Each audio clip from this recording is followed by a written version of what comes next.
Halo, ketemu lagi dengan saya Yusdi Lastutianto di sesi sharing terkait ilmu pemberdayaan diri yang berhubungan dengan psikologi, psikoterapi, hipnosis, hipnoterapi, coaching, neuro-linguistic programming, logoterapi, atau apapun yang bisa kita bahas secara online.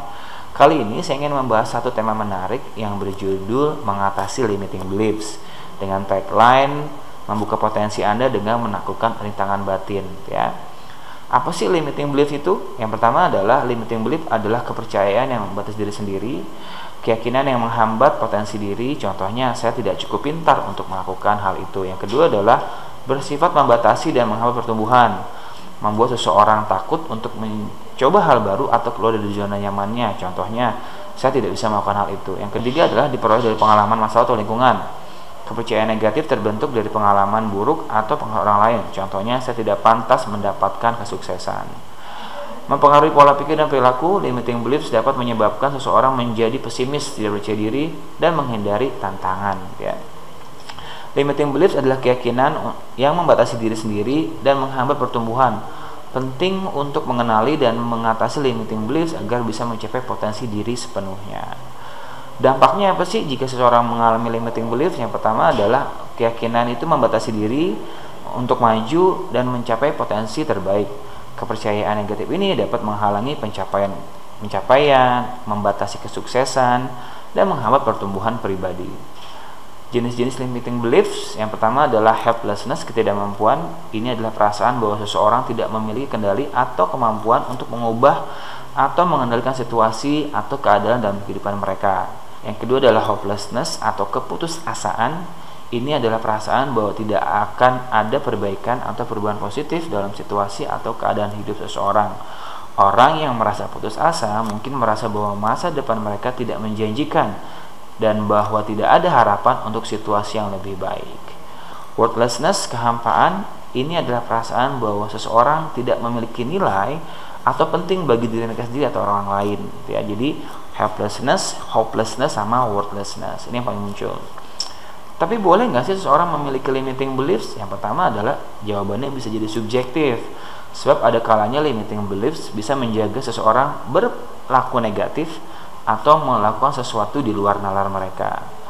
Keyakinan yang sudah diyakini sejak kecil bisa juga bertujuan untuk melindungi diri seseorang, misalnya takut akan ular atau hewan-hewan buas. Jadi boleh gitu ya. Lalu bagaimana cara mengidentifikasi limiting beliefs? Yang pertama adalah mencatat pola pikir negatif yang muncul. Kira-kira apa sih hambatan-hambatan kata yang muncul? Mencatat.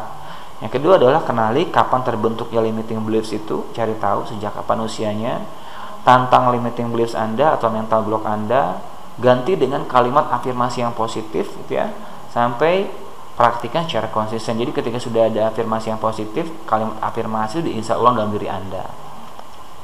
Lalu strateginya bagaimana nih mengubah pola pikir? Yang tadi mengidentifikasi limiting beliefs yang muncul. Oke, sadari apa sih kalimat-kalimat yang saya simpan dan install. Yang kedua adalah menantang atau memvalidasi limiting beliefs Anda.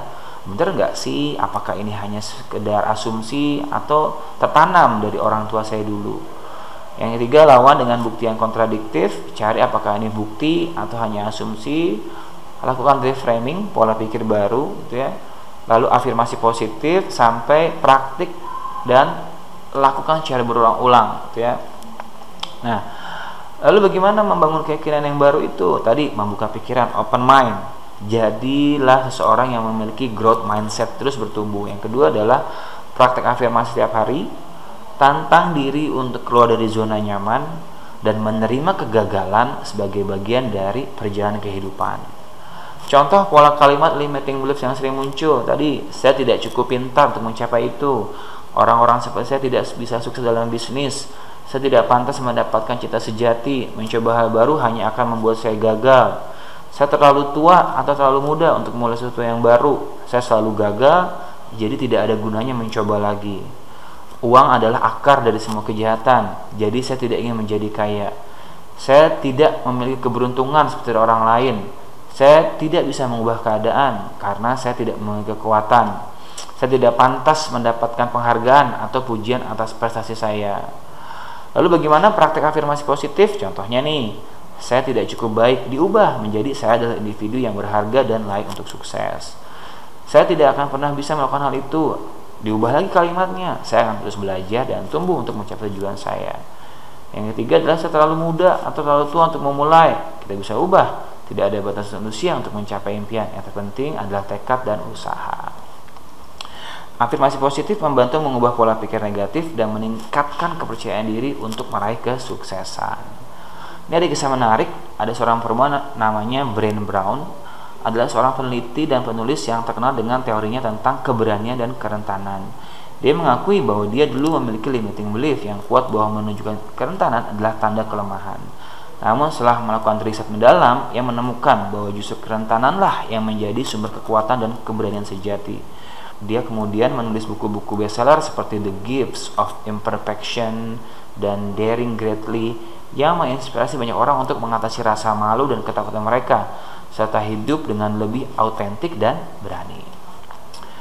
Apa sih manfaat mengatasi limiting belief? Ya, yang pertama adalah kesehatan mental yang lebih baik, gitu ya.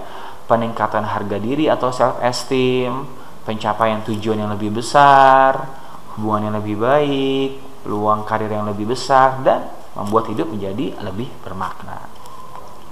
Lalu bagaimana Anda mengevaluasi dan melakukan perbaikan secara berkelanjutan terhadap limiting belief Anda? Anda bisa membuat program bulanan, mengkoreksi, ada per 6 bulan, kuartal, atau per tahun, atau berkelanjutan. Intinya jika ada limiting belief yang mengganggu produktivitas Anda, kesehatan mental Anda, cara Anda berinteraksi, cara berkomunikasi, ya Anda bisa melakukan koreksi diri atau refleksi. Apa sih pendekatan psikoterapi untuk mengatasi limiting beliefs? Itu ada banyak, contohnya hipnosis dan hipnoterapi, cognitive behavioral therapy, coaching, skema terapi, neuro linguistic programming, emotional freedom technique, logoterapi, dan group terapi. Anda bisa mencari modalitas ini untuk mengatasi limiting belief atau mental blocking Anda. Cari tenaga kesehatan mental atau baca buku, ya.